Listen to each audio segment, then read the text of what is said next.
So we're riding those coattails of another big movie release today. We are, but you know who's got the biggest coattails? Fucking Disney. Wreck-It Ralph is a film that contains so many video game cameos, listing them all would take an entire video onto itself. So I'm just going to save everyone time and say there's a lot. Curiously though, the most difficult part of getting all those different video game characters into a single film wasn't securing the rights, it was animating the characters in a way the respective rights holders found okay. I would have assumed the most difficult part was just getting the rights to everyone. But we're talking about Disney here. Do you think Disney struggles getting the rights to anything? Have you played a Kingdom Hearts game? Have you seen what Disney can do? Do you ever feel like if Disney doesn't have the rights to something, they just buy it? Yeah, that's what they did with Fox, isn't it? They just bought Fox. It's like, we want that Fantastic Four license back. No. We'll just buy you then. I'm waiting for them to just buy Sony just to get Spider-Man back once and for all. Especially now that like Venom apparently made money somehow in like foreign markets. It's like, but Disney's like, fuck it, just buy Sony. I think with Venom though, everyone's expectations were so low that everybody ended up enjoying it. Yeah, it's like there's a foot-high bar in front of you, and like you hurdle it, and everyone starts cheering. You're like, yay! Because behind you there's other foot-high hurdles, like with Amazing Spider-Man 1 and 2 on it, that you tripped over and fell arse over tit. So Disney didn't have a problem getting the rights to any characters then? No, to the point where the creative team working on Wreck-It Ralph all sat down as a unit and went, okay, which video game character cameo would fit in which part of the film, decided upon all of that, and then started approaching the rights holders to ask for permission, and apparently none of them really said no. They had a few stipulations, but that's about it. They knew. They didn't. You don't mess with a mouse. You don't fuck with the mouse.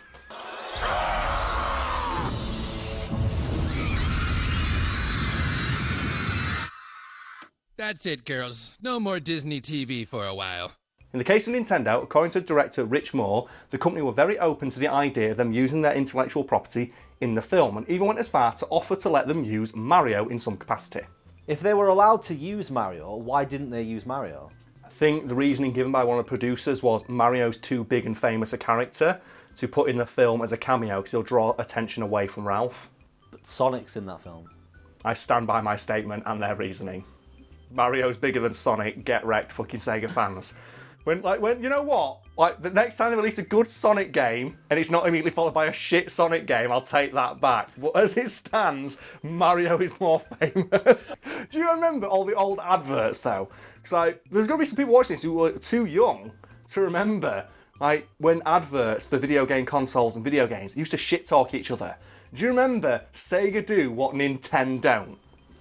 That's how Sega used to advertise their consoles. Like, Sega does what Nintendo don't. You can't do this on Nintendo, Genesis does. What Nintendon't. Or the era of when video games were released as a direct competitor to another video game and acknowledged it in their advertising. Like, do you remember all the GTA killers that were supposed to come out after Grand Theft Auto 3? I think my favourite example of this is one of the Driver games. I forget which one because all the Driver games sucked ass. Where they like said, oh yeah, this is a Grand Theft Auto killer. This is better than Grand Theft Auto sucks. And that game bombed. And in the next Grand Theft Auto game, they put a mission in where you have to fight or kill a guy called Tanner, which is obviously the guy from Driver's name. And they say in the thing, oh yeah, he's great in his car, he's unbeatable when he's in his car, but as soon as you get him on foot, you can easily kill him because that guy sucks. As like a nod to the fact in the Driver games, when you get out of your car, your guy runs like that and he runs into walls. And I think they went as far to give that character a female walk animation as a final insult to it, and you just get to shoot him. One of our drivers is a strangely animated undercover cop. He's more or less useless out of his car. Oh man, I love how classy that is. So that's like rockstar humour to a T, isn't it? So they didn't use Mario, but I do remember them using Bowser. Yes, in the Bad Anon help group scene. I am bad, and that's good. I will never be good, and that's not bad.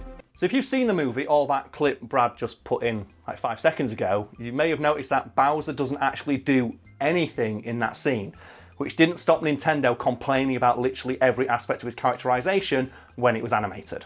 Even though Bowser barely moves during that entire scene, Nintendo apparently walked Disney through how they felt Bowser would react to pretty much every single thing that happens to him, up to and including how he'd drink his coffee. To my knowledge, I don't think Bowser ever drinks a cup of coffee in a mainline Mario game. I think he's too busy just being a sick, awesome badass, isn't he? Well, he's appeared in enough games now, we probably know how he reacts to everything. Yeah, my favourite thing though is that the game Smash Bros, introduced the fact that Bowser knows how to do a drop kick. Because one of the moves they gave him in Smash Bros. 4 was a drop kick, and it's fucking awesome. Just the only move I ever do on people. Just do a running twisty back drop kick to people off the edge of the stage. Because you know what? King Koopa knows how to fucking missile drop kick your ass off the screen. That's the way it's going. So was Nintendo the worst studio for doing this? I think they were the worst overall, but according to like Rich Moore and other people who worked on Wreck-It Ralph, every video game studio had a character who appeared in Wreck-It Ralph in some tangible way were almost as bad when it came to micromanaging the shit out of how their character would react to everything in a given scene. And I find that hilarious. But my favourite part though is the dick measuring contest that erupted during the the animation of that particular scene. So what was this dick measuring contest? Well, apparently, and this is the best story from the production of the movie, bar none, when Nintendo were in Disney's offices talking to their animators about how Bowser would drink a cup of coffee, they just so happened to mention that they wanted Bowser to be bigger than both Ralph and Zangief. When Capcom came in to review the scene, as Nintendo had done, and give any thoughts on how their characters were being portrayed and if they had any issues they wanted addressed, they said, yeah, can you just make sure that Zangief and M. Bison are bigger than Dr. Robotnik? And then when Sega came in to review the scene and make sure there were no problems with how Dr. Robotnik had been portrayed and how he was animated, they said, well, Dr. Robotnik's quite a tall gentleman. Can you make him taller than all three of those characters? And as you can imagine, when Nintendo caught wind of this, they also called up Disney and says, well, that's not really fair, is it? Because we think Bowser's bigger than Dr. Robotnik. So can you make Bowser bigger than Dr. Robotnik? And eventually they said, like, well, Ralph just looked tiny in comparison. He's supposed to be like a villain on the scale of these guys as well, so they're all supposed to be around the same size. That's the idea. He can't be sat there like these 40-foot tall giant fire-breathing dragons there like, yeah, it's really hard being mistaken for a bad guy, isn't it? So they said, fuck it, they're all the same size. And apparently that worked, because obviously the only way for any studio or like company who owned one of the characters in that scene to challenge that would be to say, oh, our character's not being in it. And seemingly no studio had the balls to do that, so they're all the same size in the final product. Yeah, because if you pull your character out, then that means that the other characters are getting more screen time. Yeah, and the question there will be, so why isn't there a Nintendo representative in this scene? And obviously they were worried that the story will slip out, that we were being like, petty arseholes, and that our character had to be bigger than Dr. Robotnik. And it's like Disney had them all by the balls exactly the right amount. They had like Goro, they had like 4 people by the ball at the same time, and they were just squeezing just enough when none of them wanted to pull away.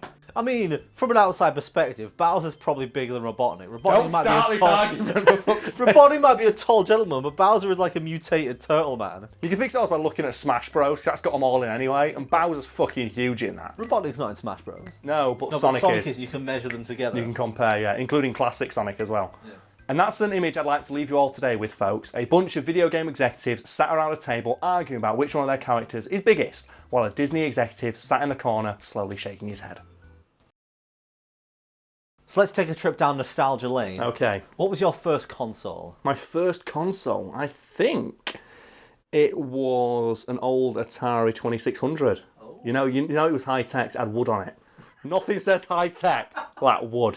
And then I think after that we got a Snes, Super Nintendo Entertainment System, for all you people who don't know the lingo of the gamer. I've got that, and we did have a Super Scope for it as well. But my dad threw it away thinking it was useless, and no one's going to buy that. In the box, and I remember when he said he threw it away, I bought it off my phone on eBay, 80 quid, non-boxed. You just threw away 100 quid, Dad, thanks. What was yours? I think mine was the Master System. The Master System. I think we didn't have a Master System, but I played a Master System.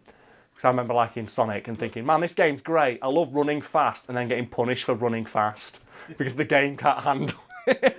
That was always the worst bit, wasn't it? I'm sorry, Sonic fans, but your games suck ass. Sonic games aren't great. Hey man, Sonic 3D, Flicky Island, over it was called. Oh no, the only good Sonic game was the fucking Sonic Pinball. And that's just the one where you don't have to run around as Sonic. He just spends all his time as a ball. Brad, I'm disappointed you've not mentioned a specific Sega game, considering our history with it.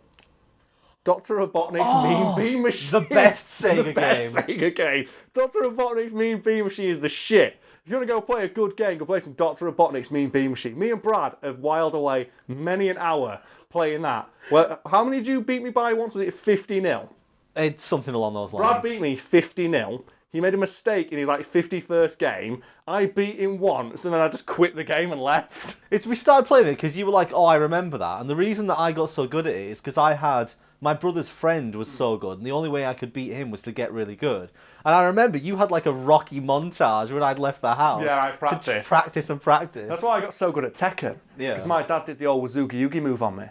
If people don't know the Wazoogie Yugi move, my dad learnt a 10-8 combo in Tekken with Kazuya, and then whenever he played me, you do the 10-8 combo and say, son, this is the super secret Wazoogie Yugi move, and he'd go, Wazoogie Yugi! Ah! And he beat me with this 10-8 combo, and to my child brain, he was breaking what the system could do. I'm like, that's cheating. He's like, it's not cheating, it's the Wazoogie Yugi move. And it took me years to learn. There's a command list where it tells you how to do the Wazoogie Yugi move.